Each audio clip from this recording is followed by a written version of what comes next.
na huwag tayong lumihis doon para hindi naman natin sasabihin, bakit yun? Kahit anong kayod ko, ang dami yung araw na to, bigla na lang nawala. Fair. Ha?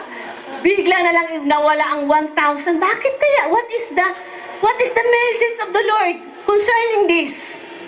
If we will just only be sensitive sa nangyayari po sa buhay natin, Lord, ano ba to? This is a correction?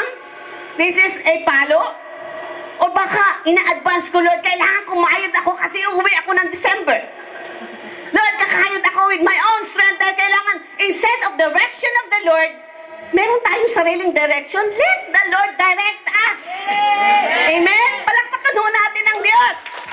Hindi pwede tayong gumawa ng sarili nating daan, direction. Kaya ang mga Hudyo nung panahon na yun, instead na 11 days ay 40 years. Kasi may sarili silang direksyon. Hello? Kasi may sarili-saling kumpas. Sabi ni Mr. Opel, sundan natin yung sumpas ng Panginoon. Hallelujah! Palakpakan mo natin ang Panginoon. Para hindi tayo paikot-ikot na lang sa wilderness, kundi palagi nating mararanasan ang pagpapala. Hindi pa man din natin, naiisip pa lang natin andyan ang provision ng Panginoon. It's because pag gumagawa tayo sa direction ng Panginoon, dyan agad eh. Dyan agad. Andyan agad. Ito, mga Hudyo, kung this time, alam naman ng Panginoong nauuhaw sila eh. Sa palagay mo, Brother El Rey, alam ng Diyos yung nauuhaw sila?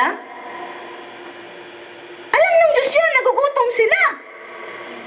Kahit hindi sila ang magmuro-muro, kahit hindi sila magsasalita, ang provision nila ng Panginoon ay ibibigay yun.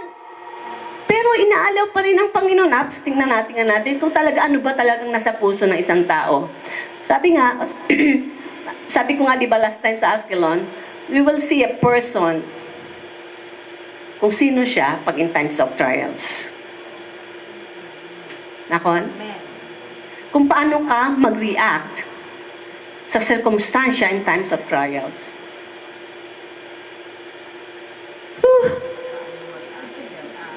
Kung paano mo tanggapin yung trials na yon at makikita mo siya kung anong personality mayroon siya pag times ng trials.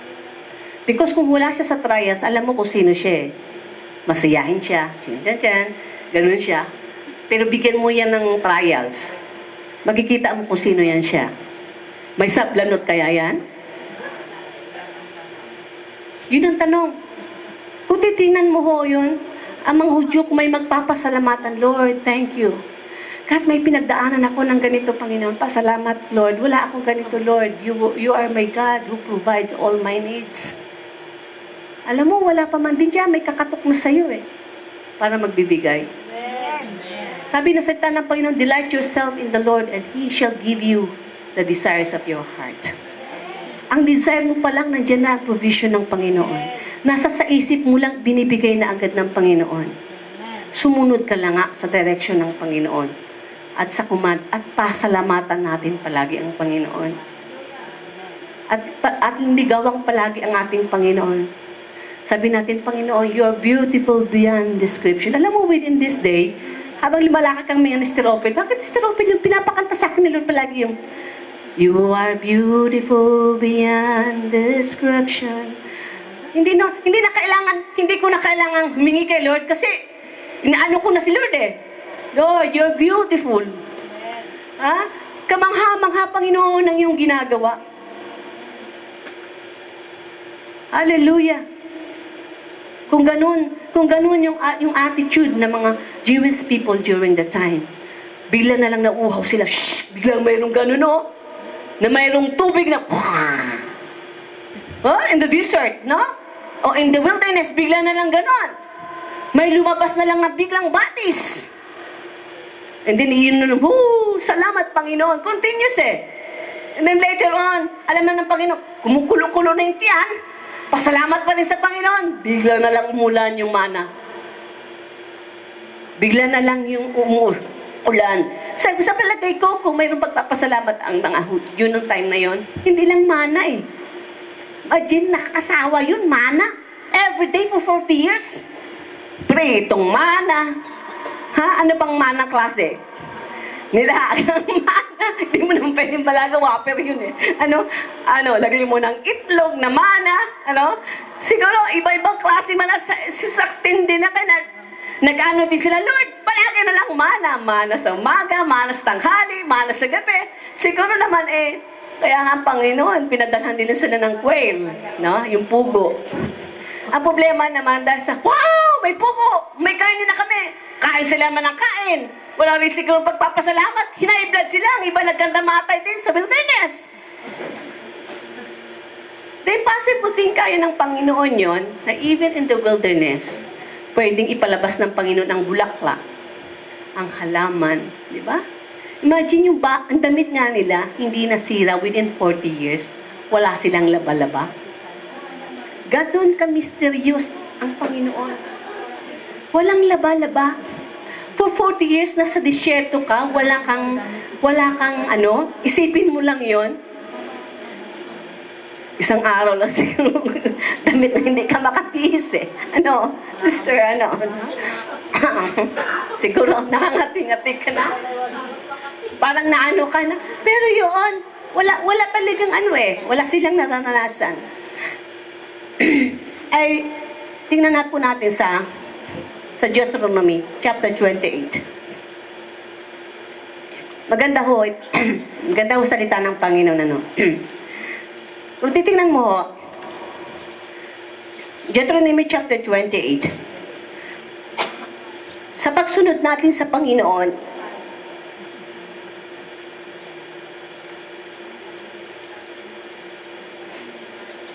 sabi dito sa verse 1, Now it shall come to pass, if you diligently obey the voice of the Lord your God to observe carefully. Sabi dito, obey, sabi dito, and then observe carefully all His commandments, which I command you today, that the Lord your God will set you high above all nations, all the earth, and all these blessings shall come upon you and overtake you. Hindi lang po sapat-sapat yung blessing ng Panginoon, kundi sa araw na yon, yung nga sabi ni Apostle, di ba? Ang Apostle, hindi lang sapat yung araw na yon, ang blessing ng Panginoon, hindi lang din overflow, kundi ang blessing I will overtake you. Tingnan mo. Pero bakit dito sa time ng wilderness, sila, tama lang. Pag sumubra ka, napapanis, nasisira. Pero dito, pag ikaw ay totoo at sunod at consistent tayong sumusunod sa Panginoon, ang blessing ng Panginoon sa atin ay nag-overtake. Hindi napapanis yun. Hindi nasisira yun. Kahit kinabukasan, sobra-sobra yun. Hindi yan dahil tayo po ay sumunod sa Panginoon. And we listen to the voice of the Lord. And diligently obey His voice. Hindi lang provision yun Sister, Hindi lang provision. Contentment, satisfaction, peace, na sa loob mo, na package din sa kaloob-looban mo yon na hindi nananakaw ng kailanman, na kaaway anuman sa kumstansyang nangyayari sa iyo, kapaligiran, anuman ang balita sa Pilipinas, hindi apektado yung sa loob mo, yung kapayapaan at joy na nasa iyo, is because yun po ay blessing din ng Panginoon sa iyo. Palakpakan ho natin ang Panginoon. Hallelujah! Sabi dito, and you will overtake you, and He shall, and the blessings will overtake you because you obey the voice of the Lord. If the voice of the Lord, through His word, through the servant of God, through circumstances, ayun ay pangungusap ng Panginoon, be aware to listen to it. Kasi pag pinilampas mo yon, hindi mo mararanasan ito. Ito lamang ay mararanasan ng mga taong nag-obey sa boses ng Diyos at sumusunod sa salita ng Diyos. Blessed shall be in your city. Blessed shall be in the country. Blessed shall be the fruit of your body, the produce of the ground, and the increase of your herds, and the increase of the cattle, and the offspring of your flocks. Blessed shall be your basket and your kneading bowl.